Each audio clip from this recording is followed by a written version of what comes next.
Bapak, Ibu, dan saudara-saudari yang dikasihi Tuhan, marilah kita membuka hati dan pikiran kita untuk mendengarkan sabda Tuhan. Hari Raya Kenaikan Tuhan, Kamis 21 Mei 2020. Bacaan pertama. Bacaan dari Kisah Para Rasul, bab 1, ayat 1 sampai 11.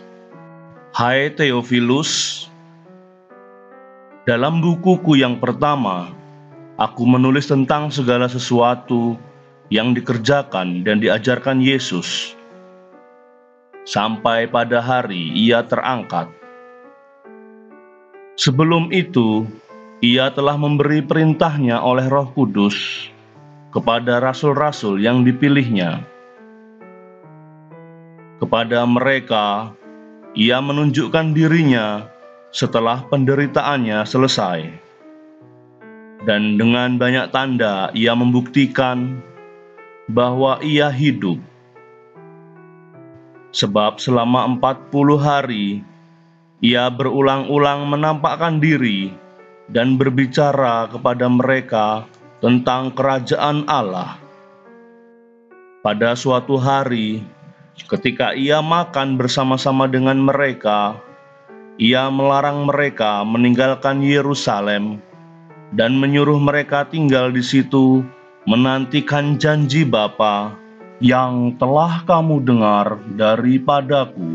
Sebab beginilah katanya, Yohanes membaptis dengan air, tetapi tidak lama lagi kamu akan dibaptis dengan Roh Kudus.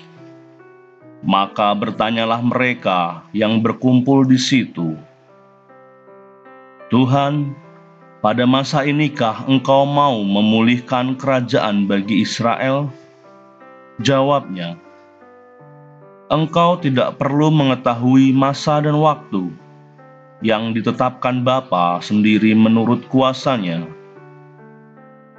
Tetapi kamu akan menerima kuasa dan kamu akan menjadi saksiku di Yerusalem, di seluruh Yudea dan Samaria, bahkan sampai ke ujung bumi. Sesudah mengatakan demikian, terangkatlah Yesus disaksikan oleh murid-muridnya, sampai awan menutupnya dari pandangan mereka. Ketika mereka sedang menatap ke langit, waktu Yesus naik, tiba-tiba berdirilah 2 orang yang berpakaian putih dekat mereka, dan berkata kepada mereka, Hai orang-orang Galilea, mengapakah kamu berdiri menatap langit? Yesus yang terangkat ke surga meninggalkan kamu ini akan datang kembali dengan cara yang sama seperti kamu lihat Dia naik ke surga.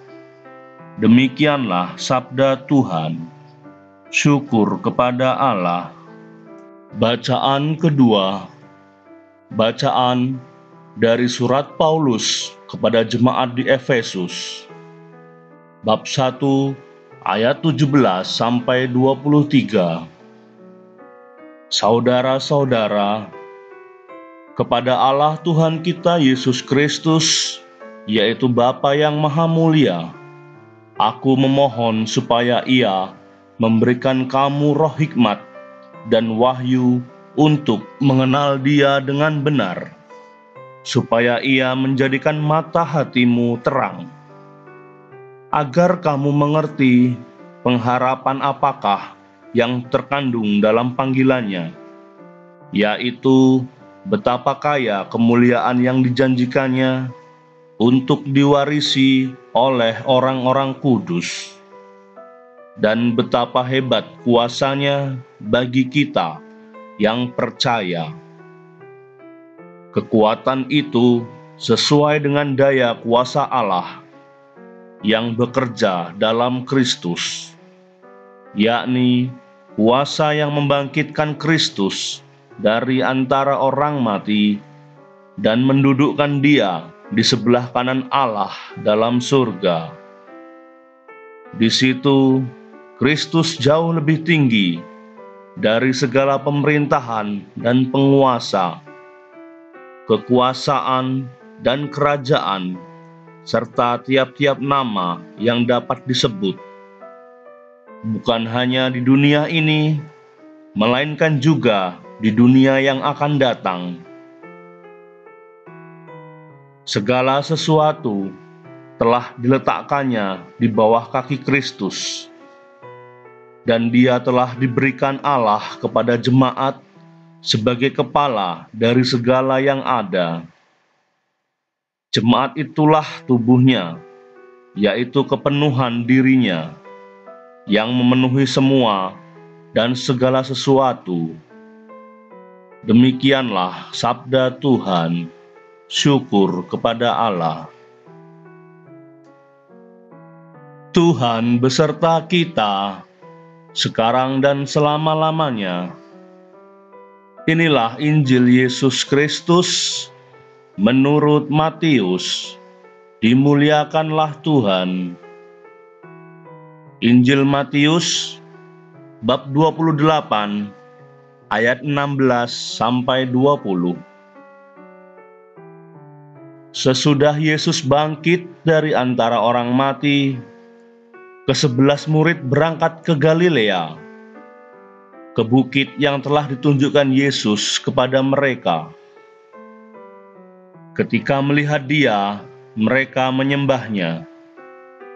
Tetapi beberapa orang ragu-ragu. Yesus mendekati mereka dan berkata, "Kepadaku telah diberikan segala kuasa di surga dan di bumi. Karena itu pergilah, jadikanlah semua bangsa muridku, dan baptislah mereka dalam nama Bapa dan Anak dan Roh Kudus, dan ajarlah mereka melakukan segala sesuatu yang telah kuperintahkan kepadamu. Dan ketahuilah, aku menyertai kamu senantiasa sampai kepada akhir zaman." Demikianlah Injil Tuhan. Terpujilah Kristus.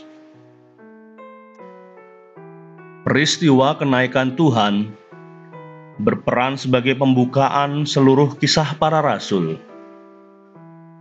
Kisah para rasul menceritakan berkembangnya gereja awal dalam melaksanakan tugas perutusan yang dipercayakan oleh Kristus di bawah bimbingan dan kuasa Roh Kudus.